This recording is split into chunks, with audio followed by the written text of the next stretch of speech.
Hello, I will be giving a presentation on accreditation. This presentation will be helpful for anyone that is pursuing reaccreditation. I work at the Defiance County Health Department, of course, and so this presentation was created for us as we are pursuing reaccreditation through the PHAB Standards and Measures version 2022. Throughout the presentation, I will be giving an introduction on some of the foundational elements of PHAB and where we're at today. I will talk about the role of the accreditation coordinator, talk about building an accreditation team at the health department. We will go over documentation and what that looks like, as well as look at some advice from the field through others who have pursued accreditation or reaccreditation. Then again, we'll look at an example of a document and then go over next steps that you may experience when pursuing reaccreditation. So on the screen, we have two frameworks. On the left side of the screen, the circle diagram, you'll see the 10 essential public health services. As you can see, these are centered around equity. This framework was updated in 2020. It previously was centered around research, but in order to modernize the public health system in the United States, it is now centered around equity. On the right side of the screen, we see the foundational public health services. These services are specific to governmental public health, and at all levels of governmental public health, these foundational public health services must be available. So in the rectangle, we have the public health system at large. And in the square, we have responsibilities of governmental public health. If we look at the rectangle, and the square being a part of that, that must mean that the foundation, which is responsibilities of governmental public health, is essential for the public health system at large to operate effectively. So why pursue public health accreditation? The aim of PHAB is to advance and transform public health practice by championing performance improvement, strong infrastructure, and innovation. In doing this, a health department is assured to carry out the capacity of the 10 essential public health services and the foundational capabilities of governmental public health. This ensures that health departments are managed effectively, and it helps to maintain strong and effective communications with the governing entity. At Defiance County Health Department, our governing entity is the Defiance County Board of Health. As I mentioned at the very beginning, health departments may be on a spectrum of accreditation. And in Defiance County, we're currently working on reaccreditation. Throughout this presentation, I will be highlighting what it looks like to be pursuing reaccreditation.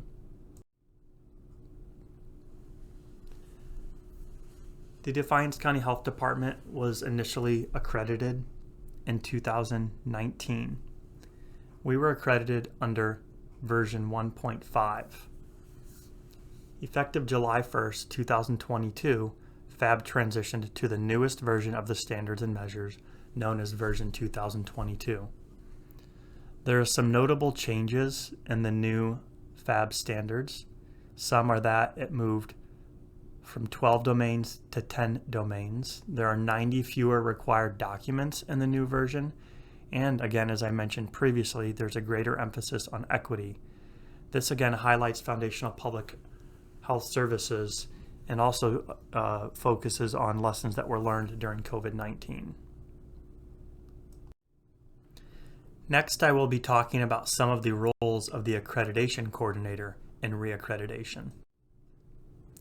The accreditation coordinator is responsible for coordinating accreditation with the health department and is the single communication contact between the health department and PHAB throughout the entire accreditation process. Each health department is assigned an accreditation specialist, and the accreditation coordinator can communicate with the accreditation specialist through an email. If there's any questions that come up at the agency, the accreditation coordinator is the liaison between the health department and PHAB. The accreditation coordinator also manages the health department's online portal, which is an PHAB. That is where annual reports are submitted, as well as the application for reaccreditation. The accreditation coordinator should be detail-oriented and have great organizational and project management skills. It's important for the accreditation coordinator to motivate others, as well as leading meetings and discussions. The accreditation coordinator should also understand health department operations, so it's helpful for the coordinator to have been at the health department for some time and to have a good working knowledge of different program activity at the health department. The AC should also have access to the health commissioner, as it requires health commissioner approval with many of the action items throughout the accreditation or reaccreditation process. The accreditation coordinator should be granted authority to make assignments and set deadlines for staff. And perhaps most importantly, the accreditation coordinator must be an editor. As documents are prepared, there will be a lot of review, updating, and editing that needs to take place. It's the role of the accreditation coordinator to be organized and also to help others get organized. This is done with spreadsheets. There are some Excel spreadsheets which have been provided by PHAB. At Defiance County, we have used one of the spreadsheets provided, but have altered it to meet our needs. We've done this using a color coding system, which will help to share progress of domains as different domain leads are working through documentation. This is helpful because you can see where you're at a glance and if there's any areas that are lagging throughout the documentation preparation period. At Defiance County, we have a folder that is specifically dedicated to reaccreditation. Within that folder, there are locations for each domain, and then within those folders, you can find any related documents for the standards and measures that are associated with that domain.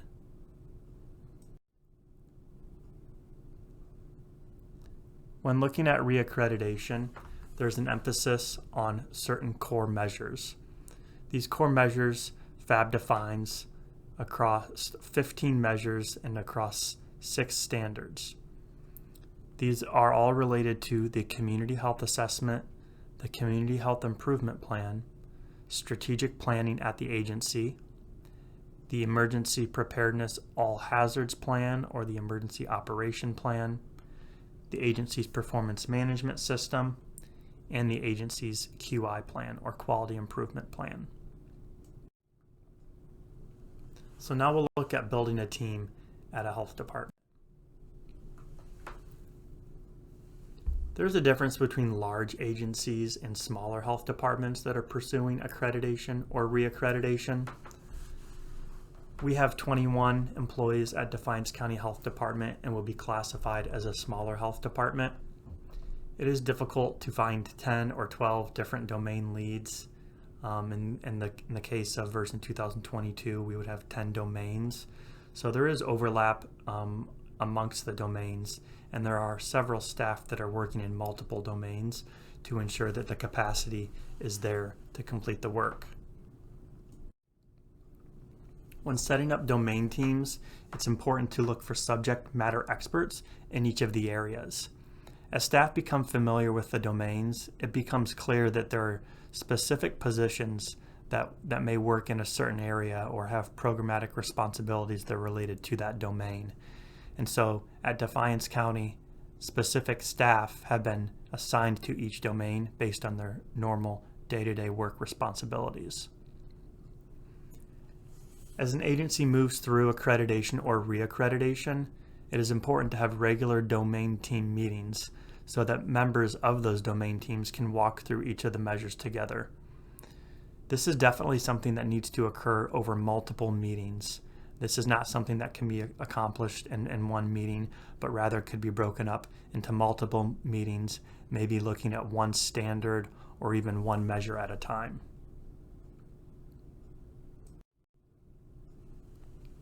So now we'll look at what is required for documentation through accreditation or reaccreditation. As far as documentation goes, there are different levels of documentation, and that depends whether you are pursuing initial accreditation, submitting an annual report, or going through reaccreditation. For the last 4 years, we've had to complete annual reports. These annual reports largely require narrative descriptions of the work or progress that health departments have made since the initial accreditation.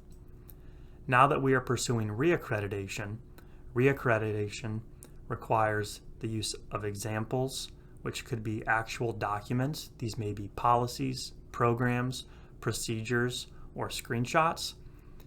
And they also may require narrative descriptions, which shows the progress that the health department has made in domains. Some measures may call for an example or a narrative. So it's important to review these standards and measures, look at what they're asking for, and then provide the best documentation the agency has to meet that measure. Regarding documentation, it's the responsibility of the health department to make sure that all documentation is complete, that the document speaks to the intent of the measure, that the document addresses all elements required for the measure, that the document complies with all aspects of the requirements for all documentation section within the standards, and that the documents will direct site reviewers to specific parts of the document that fulfill the requirements. I want to go back to the intent of the measure. In the PHAB standards and measures, many of the descriptions, when it's asking for specific documents, you will see this measure intends to, or the intent of this measure is to, and it will specifically state what the measure is looking for. It's very important to pay close attention to what the intent of the measure is so that you pick appropriate documents or write appropriate narrative descriptions that align with the intent of the measure. These are very high-level items that are required for all documentation. All documents must be dated. If it requires a web link or a screenshot, there must be a date that is visible. So if a screenshot is taken, you must be able to see on the screenshot the date which the screenshot was taken to ensure it aligns with the required time frame for the document. All documents also must have a health department logo or name. This shows evidence of authenticity so that site reviewers know the documents provided are documents that belong to that agency. Documents may not be submitted that are in draft form. Documents must not be sideways. They have to be upright facing so that site reviewers can easily read the documents without having to rotate the documents on the screen, and there can be no blank signature lines on any documents.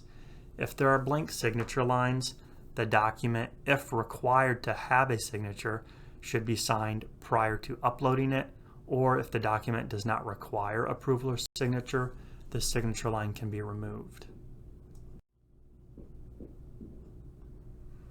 In initial accreditation, it was okay to upload multiple documents. In reaccreditation, PHAB is asking that you only upload the number of documents that each measure is looking for. It is very important to pick your best document, again, to meet that measure. The agency could have backup documents saved within their files, but should only upload the required number of documents for that measure. When it comes to the documents, it's very important to tell our story. This is done through highlighting the text, creating call-out boxes or additional text boxes to direct the site reviewer, as well as crafting a very good narrative description if that's what the measure calls for, so that the health department's process is clear. Again, we want to make sure to point the site visitor in the right direction, and we'll see an example of how this is achieved when we look at a documentation form.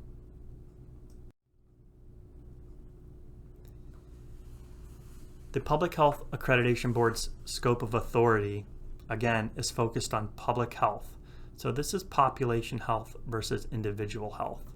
Health departments need to stay away of providing documents, narratives, or policies that are related to the individual care of a person or a person's individual care.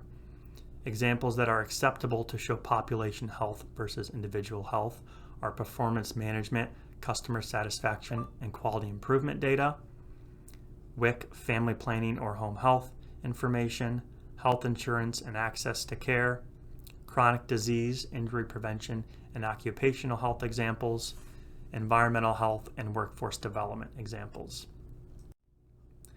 Things that would be outside of the scope of authority, again, are individual patient care and clinical protocols that govern the provision of care to a specific individual, administration of programs that help an individual, such as Medicaid, individual, professional, and facility licensure or certificate programs, and programs that are designed to improve the health or well-being of animals would be outside of PHAB scope of authority. Now we will look at some advice from the field from both new and experienced accreditation coordinators. Accreditation coordinators were surveyed in July of 2021, and in the first survey it comprised of all accreditation coordinators in the state of Ohio. The most challenging standards and measures identified from this group were performance management, quality improvement, and access to care. The same survey was then dissected and looked at from the view of experienced accreditation coordinators. This would be accreditation coordinators with 5 or more years of experience, and that group also said the most challenging standards and measures were performance management, QI, and access to care.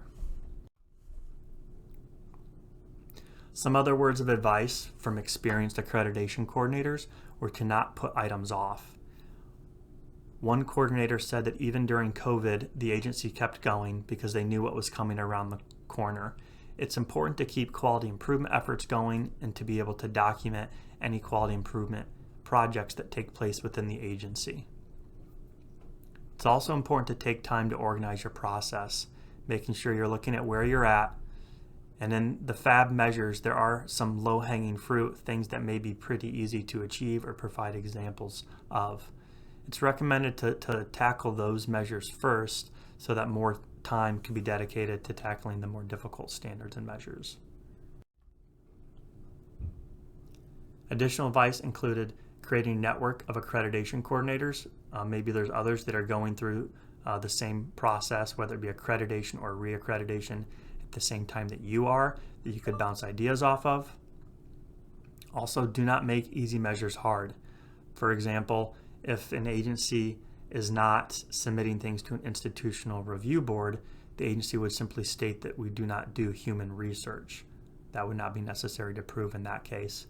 Also, there are things that, again, are layups or quite easy to achieve, so those should be treated that way and spend time and energy focusing on the foundational capabilities such as the community health assessment, community health improvement plan, strategic planning, QI, and performance management. To sum up some guidance, be sure to stay organized and communicate with the entire organization. Be sure to keep asking questions and work with other coordinators to learn from them. This could be from a perspective, again, of an accreditation coordinator working with area accreditation coordinators. And as far as the whole agency, just take a deep breath. Everything is manageable and may seem daunting, but with a team approach and working on everything together, things can be taken off in bite-sized chunks and the agency can achieve great things together. So now we will go ahead and take a look at a document, what it would look like to provide an example for what the measure is asking for. When looking at the standards and measures, you will want to be sure to provide either a document, a narrative, or maybe either is acceptable. This will be clearly indicated in the measure. It will say whether or not one or more documents are required to meet the measure. It will ask for the documents to be within a certain time frame, or it may ask for a narrative description. In some instances, a document or a narrative might be acceptable. In that case, it will be up to the health department to decide which most appropriately meets the measure. So to see this as an example, we're going to look at Domain 3. So in Domain 3, Measure 3.1.2, the health department should have a way to inform the public about public health's role, functions, and build a positive reputation of the health department in the community. This is a required document. It can be one policy, procedure, or sets of policies and procedures, and it should be dated within 5 years. Since Defiance County Health Department was originally accredited in 2019, we can go back as far as January 1st, 2020. So anything that was created January 1st, 2020 or later would be within the 5-year time frame. When looking at this measure, it makes sense for us to look at our Defiance County Health Department Communication Guide. This is how the agency decides how they will communicate with the public, as well as provides branding strategies and social marketing strategies for the agency. So the first required document, again, a department-wide brand strategy that includes policies or procedures for each of the following. Previously, I mentioned that measures will have multiple elements. In this case, we see there are multiple elements required in this measure. The first element is 1A, and it asks to convey the health department's brand. This demonstrates the presence of the health department, its functions, and services to the entire community. In this documentation form, in the next column, you'll see PDF page numbers. This is where the health department will indicate where this information can be found within the document they are providing. In this case, the department's brand strategy is found in the communication guide on pages 7 through 13. The next column provides a space to leave notes for the reviewer. This is optional but is highly recommended to be able to tell your story and to be able to point the site visitor in the right location to find the information. We've provided a note here that says pages 7 to 13 of the DCHD Communication Guide explain how using the agency's brand establishes trust and effective communication. The next item we will see element 1B. This says to ensure that the health department staff have a clear understanding and commitment to the health department's brand. This is found on page 7, and again there's a note for the site visitor that says page 7 gives the brand promise for all staff to be made aware of the DCHD brand. As part of onboarding, staff must review the communication guide and learn about the brand. There are more elements here, but I just wanted to provide these first two elements as an example of what it would look like to fill out a documentation form. Now here's a screenshot of what we had filled out on the documentation form. Here we'll see the intro paragraph for branding within the communication guide. This does have a brand promise, which was mentioned on the documentation form as well. The next is a screenshot to show authenticity. You couldn't see it on the documentation form, but on each documentation form, it will ask for the PDF number where the date is available, showing that the document is within the required time frame. If you recall, this document needed to be within 5 years. Again, our 5-year cutoff date would be January 1st, 2020. This communication guide was adopted January 15th, 2024, so it is well within the required time frame. As far as next steps go and what it looks like to be organized in our reaccreditation efforts. Previously, I mentioned a spreadsheet which was created by PHAB and can be adapted by each local health department. Here you'll see a screenshot of Domain 1. Throughout each tab within the spreadsheet, there will be a domain. Within that domain, there's a standard, and then within each standard, there's measures. Here on the screen, we see Domain 1, which is to assess and monitor population health status, factors that influence health, and community needs and assets. Within Domain 1, there are different standards. Standard 1.1 says the agency should participate in or lead a collaborative process resulting in a comprehensive community health assessment. Now, within this standard, we see multiple measures. There are two measures within Standard 1.1. The first is to develop a community health assessment. This is a foundational capability measure. Measure 1.1.2 is to collaborate on and use the community health assessment process. Now, if you look at the far right column, as accreditation coordinator, what I've done is I've gone through, I've looked at our initial accreditation from 2019, as well as the updated standards and measures in version 2022. I've created ideas for each of the accreditation domain team members to review and to look at the standards and measures and either agree or disagree that the ideas here would meet this measure. Domain 1 is largely dealing with our community health assessment. So for example, in measure 1.1.1, develop a community health assessment. Here as an idea, I'm noting that elements A through F are in the old CHA and are notated. We are currently in the process of our new community health assessment. So here I just have a note that we want to carry these over into our new community health assessment.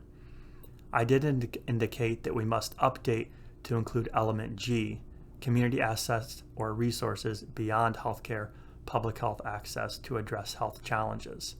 And this could be a list or narrative, for example, parks, public facilities, etc. So this is a new element that was not required in the previous CHA, but we will have to include in our updated community health assessment. So I'm not going to get into too many more details here, but the biggest takeaway I want everyone to see is that we have a spreadsheet. The spreadsheet will help domain teams to be organized. In this, we see that staff in this domain will be Bridget and Taylor. And so I will work with Bridget and Taylor throughout this domain, looking at the ideas that I've floated here to meet the measures, and then we'll work with those staff members to mark up the documentation and to complete the documentation forms as required for each measure. Next steps in order to ensure successful reaccreditation are to set specific domain meetings for each domain. These meetings, again, the purpose would be to look at the domains for each of those staff in those domains, to review the standards, to review the ideas that are listed throughout the spreadsheet, and to begin uploading documentation once it's ready. Again, it's important for each person that is working within a domain to work with the accreditation coordinator. The accreditation coordinator can help to set goals and to complete information and to stay on track by completing the different columns within the spreadsheet.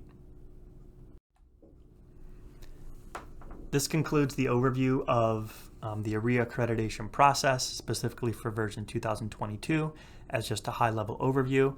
I wanted to note that some of the slides in this presentation were adapted from the Ohio Public Health Partnership. Ohio does an accreditation learning communities group and has different trainings, and so these slides were part of a refresher at one of those sessions. The rest of the content I developed. My name is Brian Heil, and if you're interested in any of the slides or more information from the Ohio Public Health Partnership, you can contact Susan. If you have any additional questions for myself or anyone at the Defiance County Health Department, you can email me at bheil@defiancecohealth.org. Thank you.